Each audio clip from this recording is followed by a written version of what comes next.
Hi friends welcome back to Shri Mahalakshmi home foods అండి. ఈరోజు నేను చూపించబోయే వీడియో బ్యాంబినో ఉప్మానండి. ఫ్రెండ్స్, స్టవ్ ముట్టించి ఇట్లా బాండ్లు పెట్టుకొని కొంచెం అంత ఆయిల్ వేసుకున్నాండి. ఈ ఆయిల్లో కొంచెము ఈ బ్యాంబినో వేసి వేయించుకోవాలండి. మంచిగా వేయించుకోవాలండి. ఇట్లా వేగిపోయిందండి. మంచిగా ఏ మాత్రం ఉంటే చాలు. దీన్ని ఇప్పుడు తీసేసుకుంటుందండి.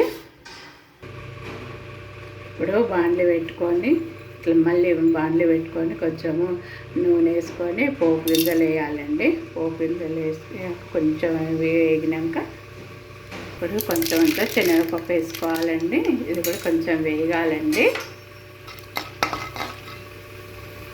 ఈ టైంలో కొంచెము పల్లీలు కూడా వేసుకోవాలండి. ఇప్పుడు ఆనియన్స్ వేస్తున్నానండి.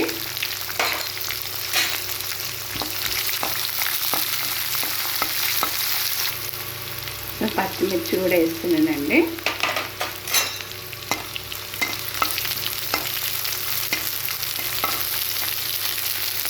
కొంచెం అల్లం ముక్కలు వేసుకోవాలండి. అల్లం ముక్కలు వేసినానండి. ఇప్పుడు ఈ టైంలో కొంచెం కరివేపాకు కూడా వేస్తున్నానండి. కరివేపాకు వేసినానండి.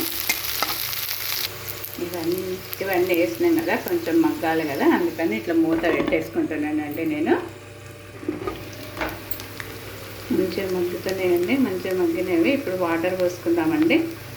నేను ఈ గ్లాస్తోనే ఒకటి తీసుకున్న బ్యాంబినో. ఇప్పుడు నేను 1.5 వాటర్ పోస్తున్నానండి. 1.5 వాటర్ పోస్తున్నా.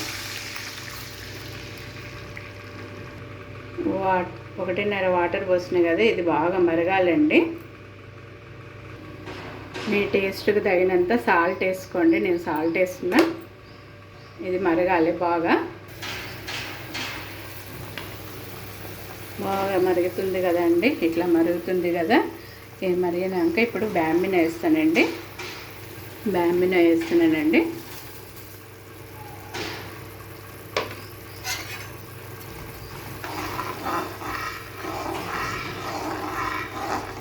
ఇప్పుడు సిమ్ మీద పెట్టి మంచిగా ఉడకనియాలండి.